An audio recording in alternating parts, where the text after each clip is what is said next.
Witam wszystkich. Szukanie lewego powietrza dymem. Tutaj na przykładzie silnika BMW M54, oczywiście analogicznie w wielu innych. Dziurawy dolot w starej BMC jest na tyle powszechny, że jeśli ktoś z oglądających ten film nie sprawdził i nie wie na 100%, że ma szczelny, to ja twierdzę, że ma dziurawy.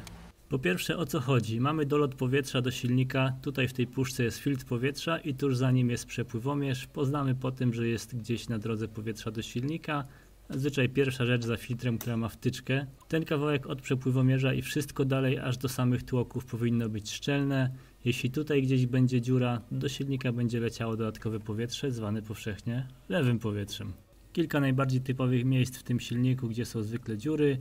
Stare popękane gumy do lotu, zwłaszcza tam głębiej, gdzie jest kolanko do silnika krokowego. Przewody odmy i sama odma gdzieś głębiej, często stare popękane albo połamane przez mechaników przewody. Porty z tyłu kolektora, gdzie są zaślepki gumowe, po latach często już pęknięte na pół i puszczające powietrze.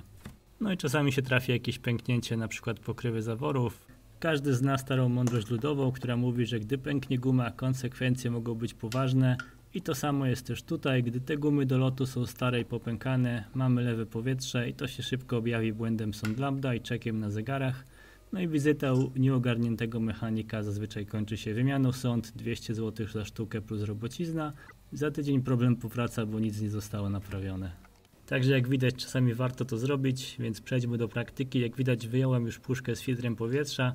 Wyciągam też przepływomierz, cenne urządzenie, szkoda je uszkodzić. No i w teorii tą rurą powinno wpadać jedyne powietrze do silnika i tutaj podłączamy właśnie nasz dym. Pomysłów jak zrobić maszyny do dymu jest w internecie nieskończona ilość, więc już nie będę się tu powtarzał. Od biedy może być nawet e-papieros zdmuchany przez rurkę.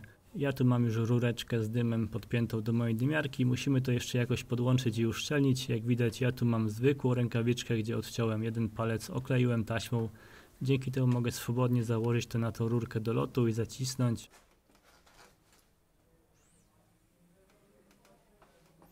No i tutaj widzimy bardzo dobra sytuacja, czyli napompowałem dym pod jakimś tam lekkim ciśnieniem do całego dolotu. No i nie wygląda jakby to uciekało, także cały dolot śmiem twierdzić, że jest szczelny.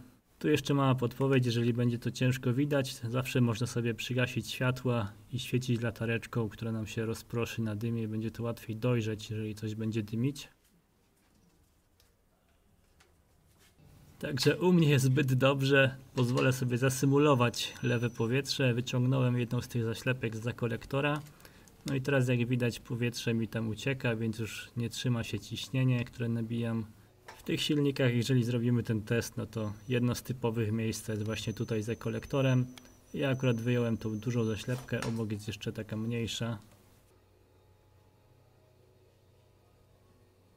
Tak czy siak załóżmy, że to wymieniłem, bo było pęknięte. No i teraz jak widać ciśnienie się trzyma, wszystko jest ok. Oczywiście doraźnie można psikać jakimiś tam plakami po tych rurkach do lotu, ale to jest raczej punktowe takie sprawdzenie. Tak samo jak można nabić po prostu ciśnienie kompresorem, ale czyste powietrze nam nie wskaże, skąd to dokładnie leci. Będziemy najwyżej widzieć, że ubywa ciśnienia. Także polecam jednak taki test dymem. Tak jak mówiłem, dymiarek w internecie jest nieskończona ilość. Na pewno każdy sobie jakoś poradzi. Dzięki za uwagę. Pozdrawiam.